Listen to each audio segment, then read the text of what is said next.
அடுத்த ஜென்மத்துல நம்ம கண்டிப்பா ஒரு ஃபேமிலியா இருக்கோம்.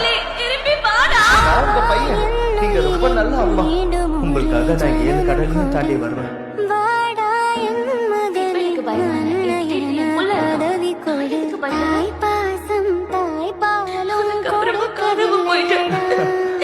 நான் எங்க போறேன்?